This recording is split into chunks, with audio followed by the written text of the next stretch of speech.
जहां एक तरफ इंडिया चैंपियन बना T20 वर्ल्ड कप 2024 का, वहीं दूसरी तरफ दो पिलर्स जो कि टीम इंडिया के माने जाते हैं, एक तरफ Rohit Sharma the captain and Virat Kohli the main player for team India. इन दोनों प्लेयर्स ने ये डिसाइड किया that T20 format is enough for them and they will hang their boots, और यंगस्टर्स को अब मौका देंगे कि वो आगे आए। जनरली ऐसा होता नहीं, इतने हाई नोट पे कौन छोड़ के जाता है? दो इकट्ठे एग्जैक्टली, मतलब विराट कोहली ये कहते हैं मैंने तो विनिंग नॉक मैंने खेला है, तो मैं तो अभी कोई 2-3 साल और गुजार लूंगा। बट यस, उसके हवाले से बात करेंगे और इंट्रोड्यूस कराते हैं हमारे मेहमानों को। तो हमारे साथ मौजूद हैं सुहेल तनवीर एंड उमर फारूक कॉल्सन। अस्सलाम वालेकुम and welcome to the show. वालेकुम सलाम।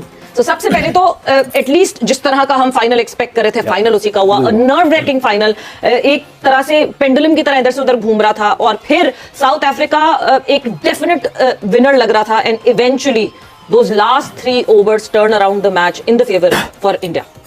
देखिए ऑब्वियसली वो कल भी अब्दुल्ला दीवाने वाली बात हुई थी, तो हम जितने भी दीवाने अब्दुल्ला थे उनके लिए अच्छी चीज ये हुई कि मैच बहुत अच्छा हुआ। रिगार्डलेस हमें रिजल्ट से उतना फर्क नहीं पड़ता कि कौन जीता कौन हारा, हम बेसिकली चाह रहे थे कि एक अच्छा मैच देखने को मिले। सेमीफाइनल्स जितने अच्छे नहीं हुए तो वो पैसे पूरे हुए, जितने भी देखने वाले थे पूरी दुनिया में, जितने भी क्रिकेट लवर्स थे, क्रिकेट फैंस थे, सबको एक बड़ा एंटरटेनिंग और एक फाइनल जिस तरीके से होना चाहिए वैसा फाइनल हुआ।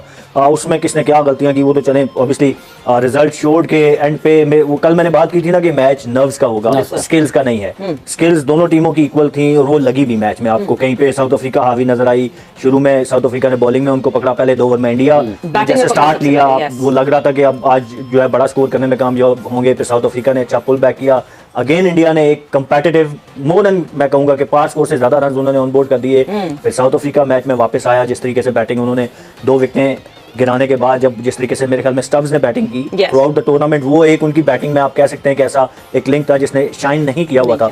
बट इंडिया की तरफ से डूबे और इनकी तरफ से ये स्टब्स, दोनों आप देखें कि पूरे टूर्नामेंट में इन्होंने कुछ भी नहीं किया, अपने गुनाह माफ करा लिए फाइनल में आके। एग्जैक्टली पूरे उन्होंने दोनों ने अपनी अपनी टीम की, अगर मैं कहूँ ना कि इनिंग में जान डाली है, वो इन दोनों की इनिंग्स थी जो एक कैमियो कहते हैं ना, जो जिससे जान पड़ती है, तो दोनों ने अपने गुनाह माफ करवा लिए। तो एक अच्छा मैच हुआ। एंड पे वो 5 ओवर में 30 रन चाहिए हो और आपके पास मोमेंटम हो, आपने उससे पिछले 2 ओवरों में 35-40 रन किए हों और आपके मेन बैट्समैन बैटिंग कर रहे हो, तो यू एक्सपेक्ट कि बैटिंग टीम जो वो जीतेगी।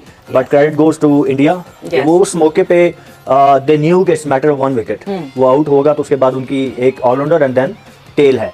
तो इन क्रंच मोमेंट में यू नेवर नो, क्योंकि जितने मर्जी बड़े ऑलराउंडर आप हो या बैट्समैन हो ना, वर्ल्ड कप का फाइनल हो, और जो लास्ट मोमेंट्स होते हैं ना वो मैटर करते हैं। तो इंडिया ने वो मोमेंट्स जीत के तो वर्ल्ड कप अपने नाम किया। तो ओवरऑल एक बड़ा अच्छा मैच हमने देखा, और मैं नहीं कहूंगा कि बेस्ट टीम जीती है, मेरे ख्याल में बेस्ट नर्व्स को कंट्रोल करने वाली टीम जीती है। दोनों टीमें बेस्ट थी जिन्होंने फाइनल खेला, बट नर्व्स कंट्रोल करने की जहां बात आई तो वो India was better and ahead from south Africa and eventually they one the final. जैसे सुहेल आपने 3 आखिरी ओवर्स की बात की कि रन्स बिल्कुल करीब ही थे, उसके को बहुत फर्क नहीं था। पाकिस्तान के खिलाफ भी 42 गेंदों पर 42 थे। तो ये जहां तक फिर फास्ट बॉलिंग है उनकी, वैसे थे फास्ट बॉलर, आप इन दोनों चीजों को अगर हम देखते हैं तो ये एक ऐसी जगह पर जहां पे मैच आपने वापस लिया अपने हाथ में फास्ट बॉलर्स में। Bumrah was the difference. Yes, वो आप कहेंगे कि क्लासन का आउट हार्दिक पांड्या ने किया, बट जो ओवर बुमराह ने किया, जब 4 ओवर में 26 रन चाहिए थे, वो 2 रन पे उन्होंने ओवर कर दिया, एंड देन वो अर्शदीप ने आके ओवर किया। वहां से मेरे ख्याल में जो डिफरेंस सारा क्रिएट किया ना वो इसका बुमराह का था। बुमराह ने वो होप दी शायद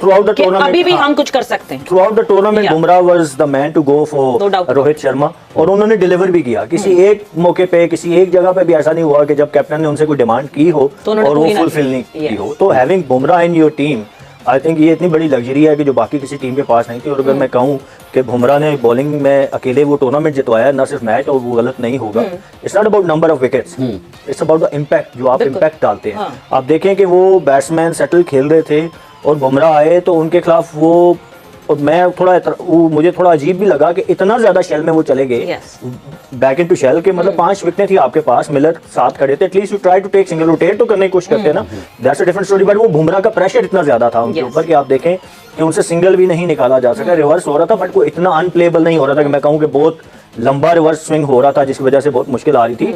it was about skills, Bumrah की स्किल्स जो है वो डिफरेंट थी बाकी बॉलर से, और जब बुमराह ने डिलीवर किया तो आपको एक होप मिल गई।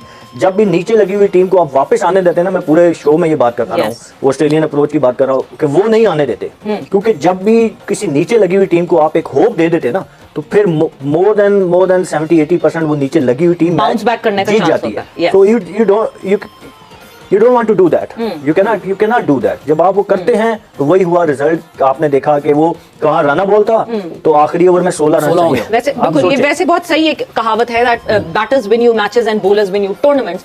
34 for 3 से बैटर्स की तरफ जरा आते हैं। 34 for 3 से 176 पुट अप करना, सबसे पहले तो मुझे लगता है कि वो सबसे पहला इम्तिहान था जिसमें टीम इंडिया पास हुई। देखिए, इंडिया कल विराट कोहली का जो था, आपको पता है 2 दिन पहले से शुरू हो गया था कि Virat Kohli is the one who is gonna make a difference. किसी को नहीं पता था कि वो शायद ये अनाउंस बिग मैच प्लेयर और जब वो खेल रहे थे लग रहा था कि बड़ी एक अजीब सी इनिंग खेल रहे हैं, कोई इसकी कॉन्टेक्स्ट समझ नहीं आ रही। लेकिन जिस तरीके से वो अपनी इनिंग को लेके जा रहे थे, बाद में एट द हाइलाइट ये समझ आया कि ये इनिंग कितनी मीनिंगफुल थी। इवेंचुअली वो जो 10-15 रन थे जो छक्का भी मारा, उन्होंने थोड़ा लेट किया, उन्होंने इम्प्रोवाइज किया, बट अगेन विराट कोहली की जो इनिंग थी वो उसने बेसिकली इंडिया को एटलीस्ट एक फाइटिंग टोटल की तरफ पुश किया कि यार चलो ठीक है, ये इतना है, हम इसको फाइट बैक कर लेंगे।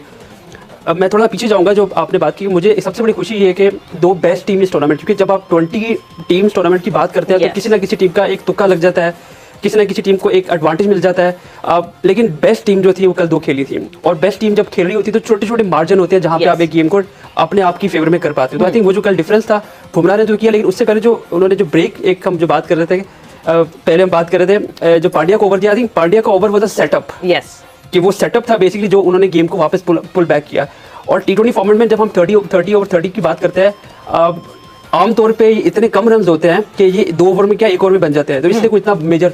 लेकिन इंडिया ने ये प्रूव किया कि it's not just about batting, it's about bowling as well, और आप कितनी एक्यूरेट बॉलिंग करते हैं। And not just bowling, it's the street smartness. हम जो सेटअप की बात कर रहे हैं, दैट पंत का जो मोमेंटम ब्रेक करना, पंत का वो जो जमीन पे पड़ जाना, वो पट्टियां लगवाना, वो टाइम, एंड उसके फौरन बाद वापस आते ही वो विकेट हासिल करना, that is all part of the script. And this is not cheating, I believe this is the positive way of going forward. Yes, what do you say? तो वो एग्जैक्टली जब आप 8 या 9 ओवर में जब वो सेट हो गए थे, जैसे सुहेल बात कर रहा था कि एकदम मोमेंटम अपनी फेवर में ले आए थे, 10 ओवर हो गए, 11 ओवर, तो हमें फील आ रहा था कि अभी बुमराह को लाएंगे, अभी बुमराह को लाएंगे, लेकिन उन्होंने सेटअप किया गेम को। जितना डीप लेके जाते हैं साउथ अफ्रीका ने हारना था, एग्जैक्टली उन्होंने ये कोशिश की, कोशिश करेंगे गेम को डीप लेके जाए और हमारे पास मौका मिले और हम इनको वापस पकड़े। जो पाकिस्तान की हमने मिसाल दी कि पाकिस्तान भी सिचुएशन में था और साउथ अफ्रीका भी सिचुएशन में था। डिफरेंस सिर्फ ये था कि south Africa had that very strong momentum in favour of Pakistan का हिट एंड मिस था। हमें नहीं पता था कि पाकिस्तान किसी डायरेक्शन में जा रहे हैं, साउथ अफ्रीका प्रॉपर डायरेक्शन में जा रहा था। फाइनल गेम है, आपके पास अगला गेम ये मेक एंड ब्रेक है, खत्म है, उसके बाद अपने अपने घर जाएंगे आप।